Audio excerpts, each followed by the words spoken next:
চৰকাৰী হস্পিটেলত নাৰ্ছৰ চাকৰি হায়াৰ ছেকেণ্ডেৰী পৰীক্ষাত যিসকল এইবাৰ এপিয়াৰ হৈছে হায়াৰ ছেকেণ্ডেৰীৰ ফাইনেল ইয়েৰৰ এক্সামত যিসকলে এইবাৰ অৱতীৰ্ণ হৈছে লগতে যিসকলে ইতিমধ্যে হায়াৰ ছেকেণ্ডেৰী পাছ কৰি ডিগ্ৰী পঢ়ি আছে সেইসকল ছাত্ৰ ছাত্ৰীয়ে নাৰ্ছৰ চাকৰিৰ বাবে কেনেদৰে আবেদন কৰিব কেতিয়াকৈ পৰীক্ষা অনুষ্ঠিত হ'ব কেনেদৰে প্ৰস্তুতি চলাব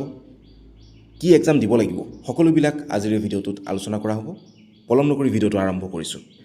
চৰকাৰী হস্পিটেলৰ নাৰ্ছৰ চাকৰি পাবৰ কাৰণে BSc নাৰ্ছিং এই কোৰ্চটো আপোনালোকে পঢ়িব লাগিব কিন্তু এই কোৰ্চটো পঢ়িবলৈ যোৱাৰ আগতে আপোনালোকে এটা এণ্ট্ৰেন্স এক্সাম দিব লাগিব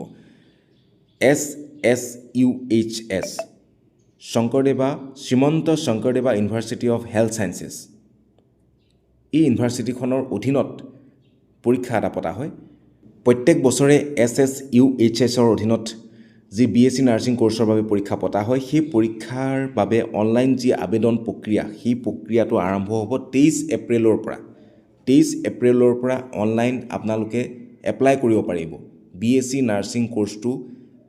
পঢ়িবৰ কাৰণে যি এণ্ট্ৰেন্স এক্সাম দিব লাগে সেই এণ্ট্ৰেন্স এক্সামৰ কাৰণে অনলাইন আবেদন আৰম্ভ হ'ব 23 এপ্ৰিলৰ পৰা অনলাইন আবেদন প্ৰক্ৰিয়া আৰম্ভ হ'ব অনলাইন যোগে আবেদন কৰিব পাৰিব আপোনালোকে BSc নাৰ্ছিং কোৰ্চটোৰ বাবে Srimanta Sankardeva university of health sciences যিটো এণ্ট্ৰেন্স এক্সাম পাতে সেই এণ্ট্ৰেন্স এক্সামটো পাছ কৰিলে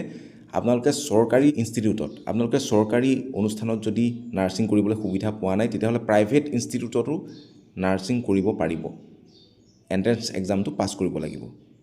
এণ্ট্ৰেন্স এক্সামটো কেতিয়াকৈ অনুষ্ঠিত হ'ব ইয়াত আপোনালোকে দেখিবলৈ পাইছে 22 জুন দেওবাৰ 2025 চনৰ 22 জুন তাৰিখে এণ্ট্ৰেন্স এক্সামটো অনুষ্ঠিত হ'ব OMR বেছড এক্সাম হ'ব এক্সাম চেণ্টাৰখিনি আপোনালোকে স্ক্ৰীনত দেখিবলৈ পাইছে ক'ত পৰীক্ষা অনুষ্ঠিত হ'ব আপোনালোকে স্ক্ৰীনত দেখিবলৈ পাইছে এণ্ট্ৰেন্স এক্সামটো দিবৰ কাৰণে এজৰ এটা সীমা নিৰ্ধাৰণ কৰা হৈছে মিনিমাম 17 বছৰ হ'ব লাগিব যিজন কেণ্ডিডেটে পৰীক্ষাটো দিব তেওঁৰ বয়স 17 বছৰ মিনিমাম হ'ব লাগিব মেক্সিমামৰ কথা ইয়াত কোৱা হোৱা নাই 17 বছৰ নহ'লে তেওঁ পৰীক্ষাত বহিব নোৱাৰিব দ্বিতীয়তে কোৱা হৈছে ছায়েন্স ষ্ট্ৰীমৰ তেওঁ হ'ব লাগিব ক্লাছ 12লৈ তেওঁ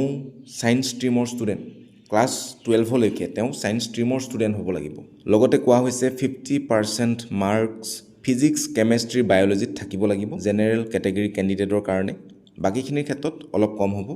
এই এণ্ট্ৰেন্স এক্সামটোৰ কাৰণে চিলেবাছখন হৈছে এনেধৰণৰ ইংলিছৰ পৰা 25 মাৰ্কছ আহিব ফিজিক্সৰ পৰা 25 মাৰ্কছ কেমেষ্ট্ৰিৰ পৰা 25 মাৰ্কছ আৰু বায়'লজিৰ পৰা 25 মাৰ্কছ আহিব MCQ টাইপ কুৱেশ্যন আহিব আৰু কোনো নিগেটিভ মাৰ্কিং নাই টোটেল মাৰ্কছ হৈছে 100টা MCQ থাকিব আৰু 100 মাৰ্কছৰ কুৱেশ্যনছ কৰিব লাগিব এটাত 1 মাৰ্কছকে ইম্পৰ্টেণ্ট ডেটছখিনি হৈছে এনেধৰণৰ 23 এপ্ৰিলৰ পৰা অনলাইন ফৰ্ম ফিল আপ আৰম্ভ হ'ব 22 মেলৈকে অনলাইন ফৰ্ম ফিল আপ চলি থাকিব এডমিট কাৰ্ড ডাউনলোড কৰিব পাৰিব 2 জুনৰ পৰা আৰু এণ্ট্ৰেন্স এক্সামটো হ'ব 22 জুনত ফিজখিনি এনেধৰণৰ UR SC ST OBCৰ কাৰণে এই ভিডিঅ'টোৰ তলৰ ডেছক্ৰিপশ্যনতে ৱেবছাইটৰ লিংকটো দিয়া থাকিব আপোনালোকে তাত গৈ পেলাই তাত ক্লিক কৰি অনলাইন এপ্লাই কৰিব পাৰিব